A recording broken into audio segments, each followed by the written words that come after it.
All right, so today we're diving deep into the teachings and practices of Chris Butler. Okay. This is the leader of the organization, often called IWRT, Mr. Czaitanii, or sometimes just called IWRT. Right. And we've got kind of a fascinating mix of sources here, Yeah. writings from former members, critical articles, and even some snippets from Butler's own lectures. Interesting. It's definitely a controversial topic. Sure. And I think our goal here is to just give you a clear and unbiased look at the information that we've gathered. It's intriguing because we're not just dealing with one man's teachings, Right. but also with the dynamics of an entire organization and then also the claims of these former members. So Yeah. a lot of different viewpoints here. Yeah, and right off the bat, one of the things that really struck me from Butler's lectures was this intense emphasis on what he calls self-criticism as this central path to experiencing Krishna's love. Oh, wow. He even uses this really vivid analogy about needing to feel lower than the straw in the street.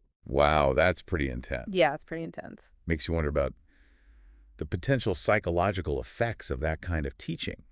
Right. While acknowledging our imperfections is definitely a part of many spiritual traditions, Sure. but this constant focus on just feeling completely worthless could really impact somebody's Yeah. self-esteem and their agency. And, Yeah. It also raises the question of how this aligns with Yeah. traditional Gaudiya Vaishnava teachings, Right. which usually emphasize the inherent purity of the soul. Right. And that's where those critical articles and those ex-member accounts really come in, right? They're painting a much more troubling picture. Right. They're accusing Butler of creating what they call a toxic sect. Okay. And they allege that he uses this self-criticism as a tool for manipulation and control. Precisely. Yeah. So their claim is that this focus on negativity actually makes individuals more dependent Oh, okay. on Butler and his teachings for validation and a sense of worth. That makes sense. Really highlights the complex power dynamics, that can be within spiritual organizations.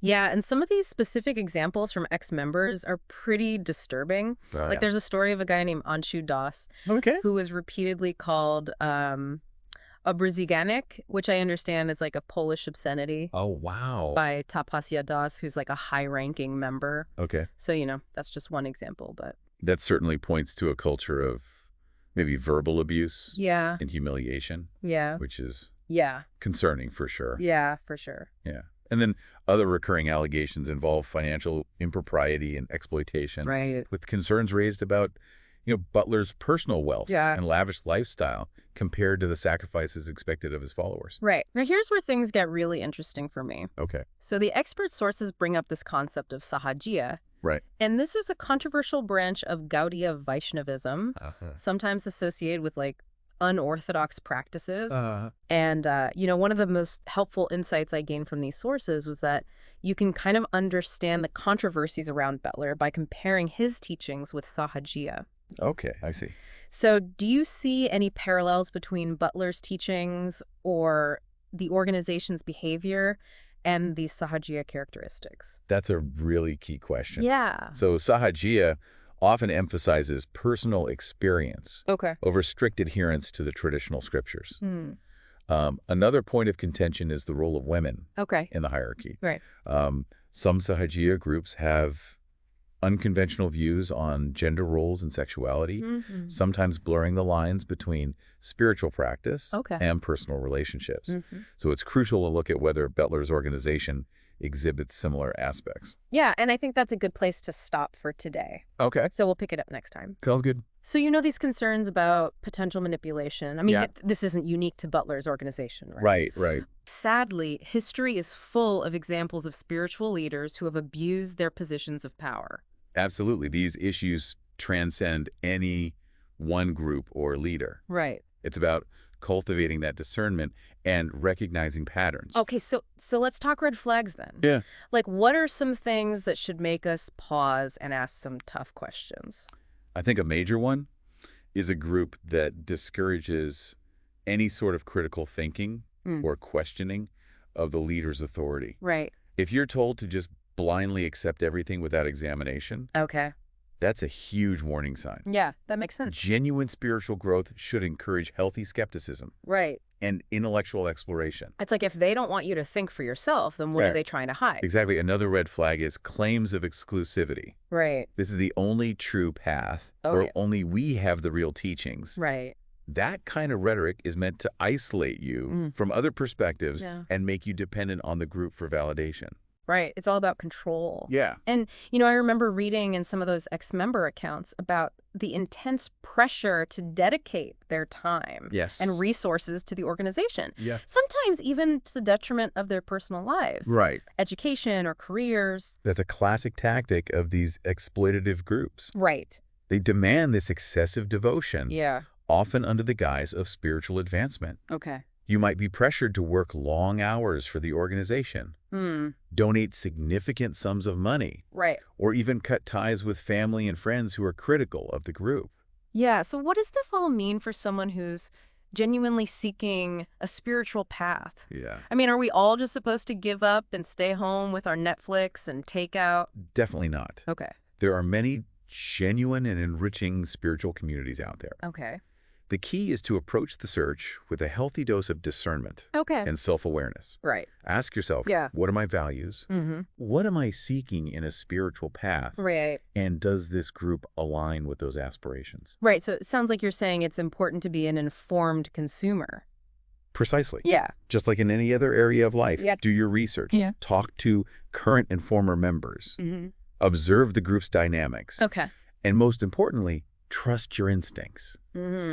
If something feels off, it probably is. That's good advice. Yeah. So I think this is a good reminder that we need to think critically, even, or maybe especially when exploring spiritual paths. I think the accusations against Butler, particularly those related to control and finances, they're unfortunately not uncommon in spiritual groups. Right. And this brings us to a really important discussion about how to recognize these potentially harmful dynamics and protect ourselves. Okay, so what are some key things that listeners should keep in mind to kind of navigate these potentially tricky waters? One crucial thing is to remember that healthy spiritual communities encourage open dialogue and diverse viewpoints. Be wary of groups that demonize critical thinking or claim to have a monopoly on truth. Right, right. And it's also important to be mindful of the power dynamics at play, right? Absolutely. Like if a leader discourages questions or demands unquestioning obedience, that's a big red flag for me. Huge red flag. Yeah. And don't be afraid to set boundaries. Okay. You have the right to prioritize your own well-being and make choices that align with your values, even if it means leaving a group or questioning a leader's authority. I think it's also worth mentioning that seeking guidance from trusted friends, family members, or even professionals who specialize in cults and spiritual abuse can be incredibly helpful. I completely agree. Right. You don't have to navigate this alone. Nope. There are resources available to support you. Absolutely. So before we wrap up, let's just do a quick recap. We started by examining Chris Butler's teachings and the allegations against him, particularly this emphasis on self-criticism and the accusations of manipulation and financial impropriety. We also explored the concept of Sahajiya, noting potential parallels with Butler's organization, especially regarding the role of women and the emphasis on personal experience. And perhaps most importantly, we talked about the importance of being an informed and discerning seeker. Absolutely. We've discussed red flags, setting boundaries, and seeking support when needed. It's so important. This whole deep dive, it's really gotten me thinking about the bigger picture here. I mean, it's not just about Chris Butler and I Whiskey, Mr. Czaitanii, is it? No, it's not. It's really about how we approach any belief system or ideology. That's a really insightful observation, I think. Yeah. This deep dive does offer a powerful lens for examining those broader patterns. Yeah. I mean, think about it. We're constantly just bombarded with information, opinions, news, social media, even just conversations with friends and family. Absolutely. It's all shaping our worldview. So how do we sift through all of that and figure out what to believe? It's a challenge we all face. Yeah. And it's especially crucial when you're dealing with belief systems that ask us to surrender a part of ourselves. whether it's to a spiritual leader, Okay. a political ideology, or even a particular scientific theory. Yeah, it's like that blind faith can be dangerous. Totally. No matter where it's directed. Exactly. The key takeaway here is that no leader or organization, Right. no matter how charismatic or convincing, Yeah. should be immune from scrutiny. So we're talking about like critical thinking as a life skill. Yes. This isn't just something you do in a philosophy class, right? Absolutely. Whether you're evaluating a news story, making a financial decision, or even choosing which relationships to prioritize. Yeah. We need to apply critical thinking to every aspect of our lives. And when it comes to spiritual seeking, Yes. I think the stakes are even higher. Totally. Yeah, it touches on our core values, Yeah. our beliefs about the meaning of life. Right, right. That yearning for spiritual connection is deeply human. Yeah. And it can make us vulnerable. For sure. That's why it's so crucial to cultivate a healthy skepticism. Okay. A willingness to question assumptions. Right. And a commitment to seeking out diverse perspectives. So to bring this back to our deep dive, into Chris Butler and Iwati Mishra Czaitanii, what lessons can we draw about the importance of discernment and critical thinking in any belief system? I think the key takeaway is this. Okay. Always apply critical thinking. Yeah. And especially when exploring spiritual paths. Right. Don't just accept things blindly. Ask tough questions. Okay. Do your research.